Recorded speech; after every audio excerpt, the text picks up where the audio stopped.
Can you hear me? Oh girl, you're shining. You know you're a diamond. The nigga riding. You shining, shining when the soul is aligning. You seek it and find it. You seek it and find it. There's nowhere to find it.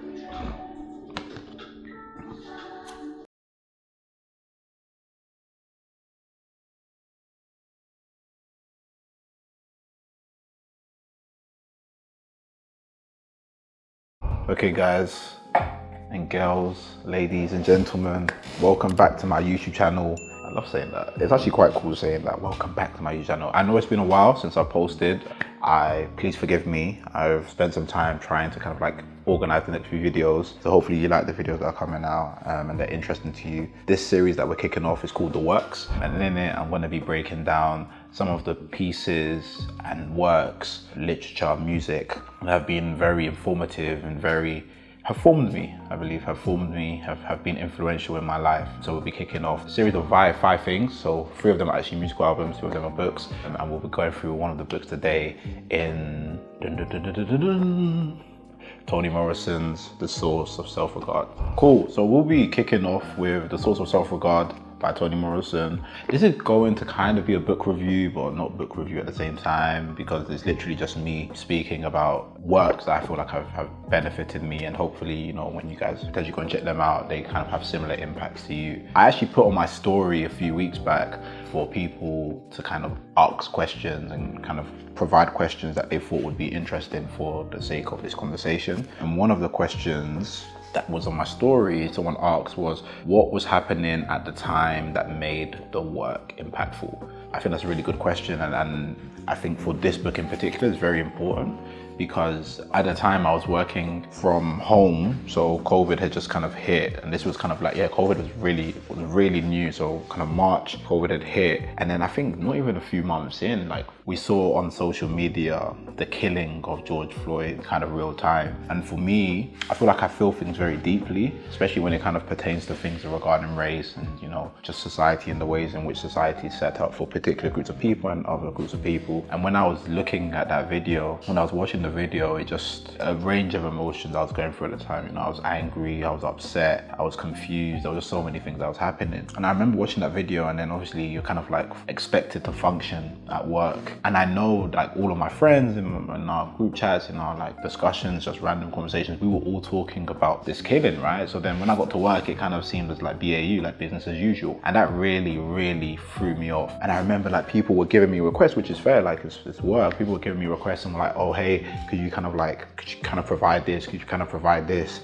And I was just thinking in my head, like, have we all not just seen what's happened? Have we not just seen kind of like this unfortunate situation, unfortunate killing? At the time, I remember that it just came one of the days where it was just the afternoon had come, the afternoon had kicked in, and I just said, yeah, I can't do this.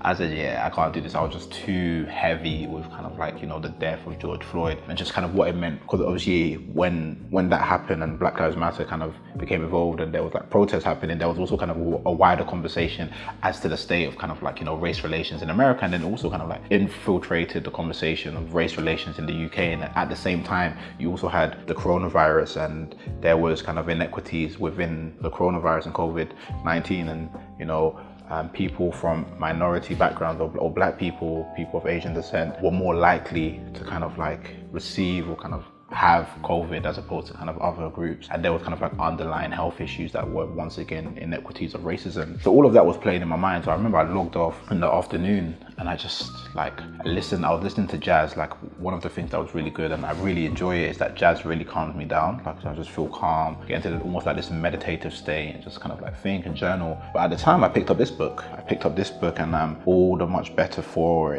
picking up this book. Toni Morrison, these are a selection of her essays, speeches and meditations, and we kind of can run through a few of them that have been important for me. I think the first one, probably the most important one in this book, is the Sarah Lawrence commencement address. And I believe this was actually written to the class of 1988. So she wrote this in 1988. And if I can, I'll try and find the YouTube video that actually she's providing the speech, kind of like verbally speaking, audibly delivering the speech. But this is really, really good, and really the prose of it is beautiful. And I think that's kind of the case with a lot of speeches. When you get them sometimes by word, sometimes they're even more powerful when you just see how the words are organized next to each other. But the particular part of the speech, that resonates with me is the final part where she gives this charge, and I'll just kind of read it so that we can have some context. It says, "We are already life chosen by ourselves, humans, and as far as we know, there are no others. We are the moral inhabitants of the galaxy. Why trash that magnificent obligation after working so hard in the womb to assume it? You will be in positions that matter, positions in which you can decide the nature and quality of other people's lives. Your errors may be irrevocable, so when you enter those places of trust or power, dream a little before you think. So your thoughts, your solutions, your directions, your choices about who lives and who doesn't, about who flourishes and who doesn't, will be worth the very sacred life you have chosen to live. You are not helpless, you are not heartless, and you have time." And this part really felt like a charge to me, especially at the time I was reading it with the whole George Floyd Black Lives Matter. It felt like there was a responsibility that I had to try to push the conversation forward, or at least kind of like aid some of these inequities that I saw kind of like in society. Yeah, man, just to try and switch things up, try and do better for my people, for the people I care about, for my community at large. Another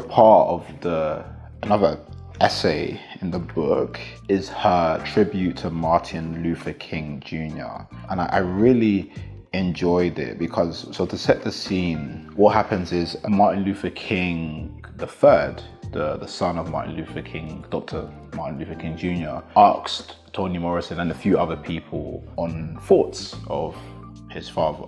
And one of the questions, which was designed, which was basically to allow this kind of thought to kind of like begin, was, if you were having a conversation with my father, Dr. King, what would you like to ask him? Toni Morrison, in a way that only she can, says this beautiful thought. She says, "Oh, and for some wholly unaccountable reason, my heart skipped and I fairly keened into the telephone. Oh, I hope he is not disappointed. Do you think he's disappointed? There must be something here to please him." And in this, she goes on for just over a page as to why Dr. King kind of brought this idea of responsibility to her. She said, "Yet I felt this personal responsibility to him. He did that to people. I realized later that I was responding to something other and more durable than the complex personhood of King. Not to the preacher he was, or the scholar he was, or the vulnerable human being, not to the political strategist, the orator, the brilliant risk-taking activist, but I was responding to his mission, his, as he coined it, audacious faith." And then she goes on to kind of just, briefly kind of like talk about why that was important. But one thing about Toni Morrison, the way she finishes, the way she brings ideas and stories to this kind of beautiful close, it's just, when I write, because sometimes I write, and when I write, I have this like rhythm in my head, and I feel like she has it, because she also said in one of her books, Jazz, that she was informed in that book particularly, but also other books, by jazz, by the genre of jazz and kind of like the flow. But she says, "I know the world is better, finer, because he lived in it. My anxiety was personal. Was I any better, finer, because I have lived in a world that is imaginary? Would he be disappointed in me? The answer isn't important, but the question really is. And that is the legacy of Martin Luther King Jr. He made the act of his human personal responsibility for alleviating social harm ordinary, habitual, and irresistible. My tribute to him is the profound gratitude I feel for the gift that his life truly was." So that's a really, really good tribute. The one thing about Toni Morrison as well, she does really good tributes, because there's another one to James Baldwin, which we're not going to get into, but it was a really good one as well, and I really enjoyed that one. And this one made me it forces you to pause and think, there's a phrase I really like that I've been saying to myself quite a bit recently, is make your life beautiful. This idea that, we get given an allotted amount of time on this earth, right? And it's finite, it's not infinite. And in that time, we can create and we can design a life for ourselves that is beautiful, that inspires others, that helps others, that pushes forward kind of like the arc of justice, of beauty ultimately. And I think about that a lot when I kind of try to go about my life, and I try to kind of like, you know, inform my decisions by saying, is this making my life beautiful? Am I becoming a better person? Am I better placed to kind of like help with doing things and stuff? It's hard. It's difficult, but yeah, something that I think about just because of like the way she framed it. So the final point I'm going to get into, or the final essay, is going to be her tribute to Chinua Achebe. That's page 285. 285. This is really good. This is really good because Chinua Achebe is my favorite writer of all time. His book, plural, have informed my life more so than any other book outside of kind of maybe the Bible, outside of the Bible. But the way she writes about Chinua Achebe, and it's always nice to kind of like, I don't know if you know back in the day where when you would watch like 90s shows and you would have like crossovers between like two of maybe your favorite shows in the 90s. So like there were times where a character from Martin would be on a different world, or a character from a different world would go into the Fresh Prince, and you're like, oh my God, like worlds colliding. That's how I felt when I saw this essay, when I was like, oh, she's writing about Chinua Achebe. Can you see? My goat, she's writing about Chinua Achebe. I think the most important part of the book for me is the idea of world creation or world building, and why world building is so important, especially to groups that are marginalized or might be underserved, kind of like from a socioeconomic perspective, right? The ability to see yourself in literature is profoundly important, to identify yourself. And in it, Toni Morrison speaks about how Chinua Achebe's writing helped dispel the white gaze that she was writing as, because obviously she was participating in the world. She grew up in Ohio. Obviously she's participating in America, which is kind of predominantly white at the time.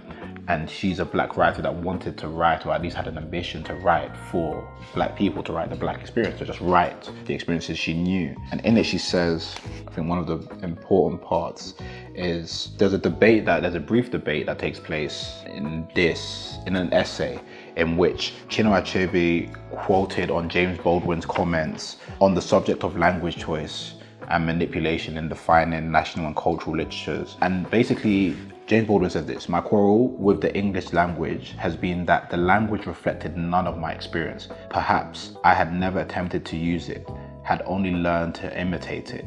If this was so, then it might be made to bear the burden of my experience if I could find the stamina to challenge it, and me to such a test. And there was a debate taking place as to whether or not kind of like African writers should write in English or their native languages. And Chinua Achebe was in the group that wrote in English, predominantly at least wrote his works in English, but his works are kind of like clouded with like Igbo proverbs, you know, Nigerian kind of like seminal language in terms of Igbo. I think there's even some Yoruba in some pieces, and some Hausa in terms of some kind of like, you know, commentaries overall of Nigeria. But in it he says, in rebuttal to this kind of debate that's happening, he says, let no one be fooled by the fact we may write in English, for we intend to do unheard of things with it. And I think that phrase or that quote captures the essence of his writing. He was profoundly important in dispelling the white gaze. And this is what Toni Morrison says. But theorizing a definition is one thing. Executing a theory is another. Achebe's answer, so to speak, was in his work.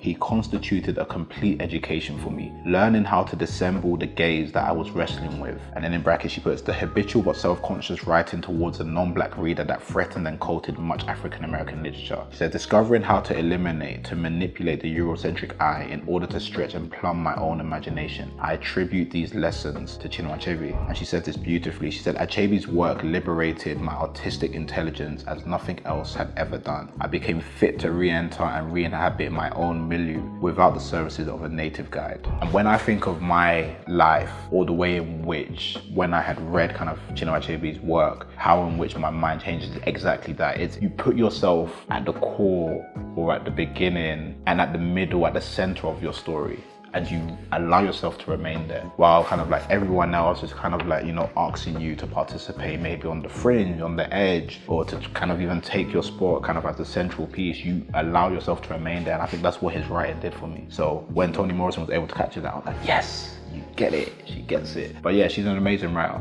and I appreciate the tributes that she had, especially to, you know, Dr. King, but also to Chinua Achebe. So that is Toni Morrison, The Source of Self-Regard, done. It's excellent prose, deeply intelligent, as Toni Morrison always is, and stirring. I think there are other essays. Let me do some honorable mentions. Racism and Fascism is a really good essay. God's Language is really good. The Trouble of Paradise, The Source of Self-Regard, Race Matters is really good. Hard, True and Lasting, these are really good essays. So if you do, definitely get it. And this work has profoundly changed. So that's the first part, the first edition of the works that has informed me, deeply been meaningful for me. Yeah, tune in next week and we'll be going through another piece of the work. In similar fashion, we'll be sticking with literature and we'll be looking at Things Fall Apart by Chinua Achebe, who was obviously mentioned by Toni Morrison, and looking at kind of like the meaning of that book for myself, which is deep. But yeah, thank you for watching. Thank you for sticking with me as well. And also I saw someone recently and they were like, oh, what can we expect? And I'm like,